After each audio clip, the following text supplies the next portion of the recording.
नमस्कार मित्रों, मैं अमर बहादुर सिंह यूट्यूब चैनल प्रवाह मंथन में आप सबका स्वागत करते हैं। मित्रों, अभी भी जो किसान का आंदोलन है वो सड़कों पे है और चैनलों पे इसका प्रवाह जो है प्रवक्ताओं में, न्यूज़ एंकरों से लेकर के सभी जनप्रतिनिधियों के बीच में एक ही चीज़ है कि किसानों को कैसे एमएसपी पे यानी समर्थन मूल्य पे उनको गारंटी किया जाए उसको जो है। और इस समस्या का समाधान मिल नहीं रहा है। मैं आज वही कोशिश करूँगा समाधान के लिए जो है, और उसी पे अपना विचार प्रस्तुत करूँगा। विचार रखने के पहले हम कुछ बातें किसान के बारे में करना चाहते हैं। जब आम आदमी किसान के जब कहता है कोई किसान, तो एक मन में भाव क्या उत्पन्न होता है। एक आदमी जो मैला कुचैला कपड़ा पहना हो, सर पर पगड़ी बांधे हो और वो खेत खलिहान की तरफ जा रहा हो। वो जाने के बाद वहाँ उसके बच्चे भी खेत में रहते हैं, उसकी पत्नी भी रहती है। तो यह एक मन में ये विचार आता है कि ये किसान ये किए है। ठीक इसके उलट जो है एक दूसरा भी किसान है जो ट्रैक्टर चलाता है, बड़ी बड़ी गाड़ियों में चलता है और वो लोगों से काम करवाता है। तो दो तरह के किसान हम अमूमन जो है समाज में हम देख रहे हैं जो है। हमें ये देखना है कि कौन सा इसमें किसान है जो ज़रूरतमंद है एमएसपी के लिए जो है। किसको चाहिए, ज़रूरत किसका है, हक किसका है, पहला हक किसको हमको देना है जो है। यही आज का ये मेन मुद्दा है। और इसी चीज़ को अगर हम समझ जाएंगे कि छोटे किसान और बड़े किसान दोनों में क्या फ़र्क है, तो हम इसका समाधान बहुत आसानी से लगा सकते हैं। एक वो आदमी जो खेत खेत के उपज और उत्पादन से अपनी आवश्यकता की पूर्ति करता है, एक वो किसान है। और दूसरा किसान जो अपने खेत के उत्पादन की आमदनी से इच्छा की पूर्ति करता है। दोनों में क्या अंतर है, एक आवश्यकता की पूर्ति कर रहा है और एक इच्छा की पूर्ति कर रहा है। इसीलिए मेरा मानना है कि एमएसपी जो गारंटीड है, वो सबसे पहला जो हक होता है वो छोटे किसान को, जो लघु किसान है, सीमांत किसान है, उसको जाना चाहिए। उस एमएसपी देने के बाद वो सीढ़ी से नीचे से जो है ऊपर की तरफ आना चाहिए जो है। होता क्या है, ठीक उसके उल्टा। अभी भी मीडिया में ये बहस चल रही है तो केवल 6% किसान का ही जो है एमएसपी पे माल जो है वो लिया जाता है, चाहे गेहूँ चावल जो भी अन्न जो है वो एमएसपी पर समर्थन मूल्य पर किसान से लिया जाता है। तो ये ऐसा नहीं होना चाहिए जो है। अब जो है, अभी जब निर्णय हो गया कि समर्थन मूल्य का हक पहले जो है छोटे किसान पे है, तो इस चीज़ को हम लागू कैसे करें, सरकार क्या व्यवस्था करे कि ये चीज़ें संभव हो पाए। तो मैंने बहुत विचार विमर्श किया और मैंने इस नतीजे पर पहुंचा कि जैसे कि हर प्रदेशों में जो है उत्पादन और लक्ष्य, उत्पादन को देखकर लक्ष्य रखा जाता है क्रय केंद्रों के लिए जो है। जैसे कि सरकार अपने क्षेत्र में जो है क्रय केंद्र बनाती है और उस क्रय केंद्र पर समर्थन मूल्य पर किसान अपना अनाज वहाँ पे देते हैं जो है। तो होना ये चाहिए कि सबसे पहले जो छोटा खेत वाला कृषक है, अगर सपोज कर लीजिए कि 1 हेक्टेयर का अगर सीमांत किसान है, 2 हेक्टेयर तक का लघु किसान है, ऐसे जो किसानों की कैटेगरी बनाई गई है, तो पहले जो है वो सुनिश्चित किया जाए कि जो 1 हेक्टेयर वाला किसान है पहले एमएसपी पे उसी से खरीदा जाए क्रय केंद्रों पे। फिर उसके बाद से जो है 2 हेक्टेयर वाले का, और ये नीचे से ऊपर की तरफ श्रेणी जाए। तो इससे क्या होगा कि जो हमारा एक्चुअल जो जो किसान जो जिसको हम आवश्यकता वाली बात कह रहे थे, वह किसान जो बहुत गरीब किसान है जो है, उसको एमएसपी पे समर्थन मूल्य की उस तरह से वो गारंटी मिल जाएगी। अब एग्जाम्पल के लिए इसको हम इससे समझें जो है, सपोज कर लीजिए कि अब हमारा तहसील बिलथा रोड है, बलिया में मेरा घर है जो है, तो बिलथा रोड तहसील है जो है। अब बेलथरा रोड में कोई क्रय केंद्र है, गेहूं जो है वहाँ 1000 टन गेहूं की खरीद होनी है सरकार द्वारा जो है। 1 हेक्टेयर वाला जो किसान का जो जूथ है उस पूरे क्षेत्र में जो है, उस क्रय केंद्र का जो भी इलाका है उसमें जो है 35% सपोज कर लीजिए वो सीमांत किसान है जो है। तो 35% के किसान अगर सीमांत हैं तो 1000 अगर क्रय केंद्र पर खरीदना है तो 1000 का 35% यानी 350 350 जो कुंतल जो होगा अन्न जो है वो पहले उसका खरीदा जाएगा। फिर उसके बाद से जो है जो 2 हेक्टेयर वाला की जो किसान है लघु लघु किसान जो है उसका खरीदा जाए। तो इससे क्या होगा कि नीचे से खरीदारी होगी और ये ऊपर तक जाएगा जो है छोटे जोत से लेकर के बड़े जोत तक।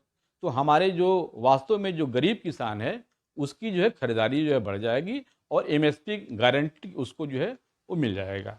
एक तरीका ये है। दूसरा तरीका ये है कि सपोज कर लीजिए कि गेहूं या धान या जो भी है ये अन्न जिस पर कोई खरीदारी हो रही है, इसको अगर सपोज कर लीजिए 3 महीना या 2 महीना हो रहा है जो है, तो 2 महीने को हम उसको पार्ट में बांट दें। 2 महीने का मतलब 60 दिन हुआ, तो शुरुआत के 20 दिन का जो क्रय होगा वो सिर्फ छोटे किसानों के लिए ही सुरक्षित रखा जाए। उसमें बड़े किसान जो है वो अपने अन्न को जो है वो क्रय केंद्र तक न ले जाए या उनकी खरीद न हो जो है। इससे क्या होगा कि शुरुआत में जो हमारे छोटे जोत वाले किसान हैं उनका एमएसपी पे वो माल जो है वो ले लिया जाएगा जो है, और इस तरह से छोटे से बड़े की तरफ हम जाएंगे जो है। देखा जाए तो एमएसपी पे जितने भी बड़े किसान हैं जो 10 हेक्टेयर से ऊपर 4 हेक्टेयर से ऊपर वाले हैं इसका लाभ वही उठाते हैं। सामाजिक रूप से आर्थिक रूप से वो बहुत आगे होते हैं, रसूख वाले लोग होते हैं और अपनी जान पहचान भी बढ़ा करके पहले अपने खेत में ले लेते हैं और छोटे लोग वैसे ही रह जाते हैं। इससे ये चीज़ें दूर होगी जो है और एमएसपी की एक तरह से गरीबों को गारंटी मिलेगी जो है। तो मेरा 4 मांग है मोदी जी से जो है। आशा करता हूँ कि इस वीडियो को आप लोग खूब शेयर करें जो है ताकि उन तक पहुँचे जो है, और हमारे चैनल को जो लोग सब्सक्राइब नहीं किए हैं वो सब्सक्राइब भी करें मित्रों जो है। तो 4 बिंदुआं हैं जो जिस पर कि सरकार को मेरा अपील है उन्हें सुनना चाहिए। पहला यह है एमएसपी को जो कानून बना है लिखित रूप से उसमें सम्मिलित किया जाए कि किसानों का ये भय ना हो कि आगे क्या होगा, उसकी सुनिश्चितता उसको बढ़े जो है। दूसरी बात है प्रेफरेंस के आधार पर, अभी जो मैं बताया कि एमएसपी पे खरीद पहले छोटे किसानों का हो उसके बाद बड़े किसानों का हो। इससे क्या होगा कि हमारा गरीब किसान अपने अन्न को दे सकता है जो है बहुत आसानी से क्रय केंद्रों पर। तीसरा जो है कि जो बहुत गरीब किसान है जिसके पास सपोज कर लीजिए कि 5 कुंतल 10 कुंतल गेहूं है, वो क्रय केंद्र तक नहीं पहुंच पाता है। 8 किलोमीटर 10 किलोमीटर पर क्रय केंद्र है तो वो नहीं पहुंच पाता है।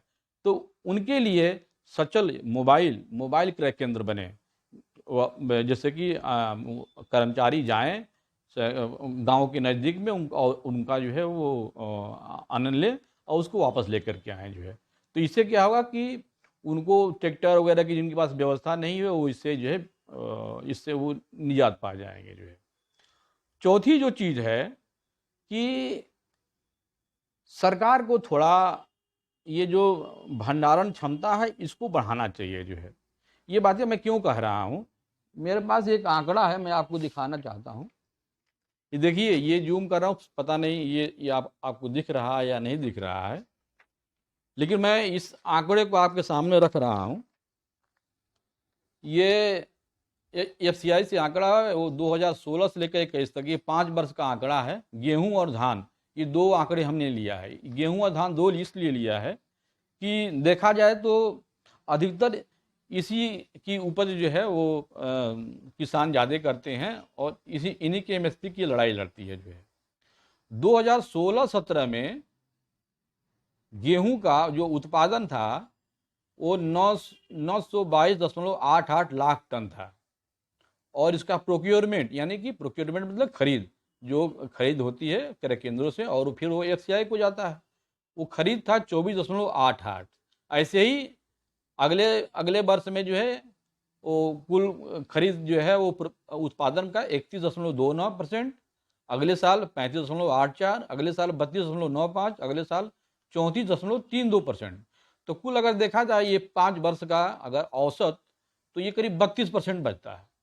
तो अब आप सोचिए जितना उत्पादन हो रहा है उसका 32% ही जो है वो एमएसपी द्वारा खरीद हुई है। तो ये बहुत कम है। थोड़ा इसको सरकार वेयर हाउस अगर वगैरह बढ़ाए और गेहूं का इस खरीदारी को थोड़ा सा अगर ज़्यादा करे तो हमारे हमारे जो किसान भाई हैं उनको थोड़ा और लाभ भी मिलेगा जो है, और वो खरीद जो है और बढ़ जाएगी। ऐसे ही धान की है, धान में ये औसत 36% आया हुआ है, और ये बड़ी खुशी की बात है कि 2019-20 में 40% तक का स्टोरेज हुआ है। जितना उत्पादन हुआ है उसका 40% की खरीद सरकार की है जो है। यह एक अपने आप में बहुत बड़ा लक्ष्य है जो है। और अगर ये 40 से बढ़कर के 45% हो जाता है तो हमको लगता है कि एमएसपी की जो खरीद है वो सभी ज़रूरतमंद किसानों को हो जाएगी। क्योंकि 40% का मतलब ये समझ लीजिए कि जो भी किसान होता है वो ऐसा तो है नहीं कि जितना उत्पादन हो गया वो सब बेचता ही है, कंजम्पशन भी करता है जो है। तो अगर मान लीजिए कि जितना उत्पादन हुआ उसका 40% बेच देता है क्रय मूल्य से, तो 60% बचा उसका। 60% में वो अपना कंजम्पशन करेगा या छोटा मोटा चीज़ रख लेगा, थोड़ी बहुत जो है 2-4 कुंतल तो अपना वो स्टोर भी कर लेता है जो है। तो यही है समस्या का जो निदान हम निकाले हैं जो है, कि कैसे एमएसपी पे सरकार इनको खरीदे। तो यही 4 तरीके हैं और इससे सुनिश्चितता बनती है, जिसमें कि मैंने बताया कि एमएसपी को पहला तो लिखित कर दें जो है कि आगे भी जारी रहेगा।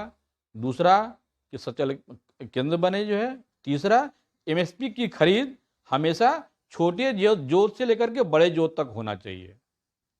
यानी कि अगर गेहूं या धान या कोई और भी जो फसल है, जो उत्पादन है, उसका अगर खरीदारी हो रही है तो पहला हक छोटे किसान का है, उसका लिया जाए, फिर छोटे से फिर बड़े तक, सीमांत, लघु, फिर उसके बाद से बड़े किसान। इस तरह से होगा तो छोटे किसानों का शोषण नहीं होगा। नहीं तो क्या होगा कि ये जो आंदोलन देख रहे हैं ये बड़े किसानों का आंदोलन है। ये एमएसपी बढ़ाएंगे, एमएसपी पर अपने माल बेचेंगे और फिर जो छोटे किसान हैं इस एमएसपी का कोई लाभ नहीं उठा पाएंगे। तो मेरे छोटे किसानों से ये बहुत करबद्ध प्रार्थना है कि आंदोलनों की चीज़ को समझें और इस आंदोलन से विरत रहें, और अपने को हर चीज़ को, चूंकि ये किसान जो है वो अरे सरकार ये किसान विरोधी नहीं है, किसान के सहयोग में है। तो हमको आशा है कि इस वीडियो को देखने के बाद कुछ न कुछ सरकार निर्णय जरूर करेगी और आपके पक्ष में करेगी। और जो 4 चीज़ें मैं बताया हूँ, ये अपील किया हूँ सरकार से, आशा करता हूँ कि इसकी डिमांड जो है मेरी पूरी भी होगी। नमस्कार, अगली वीडियो में फिर आपके लिए।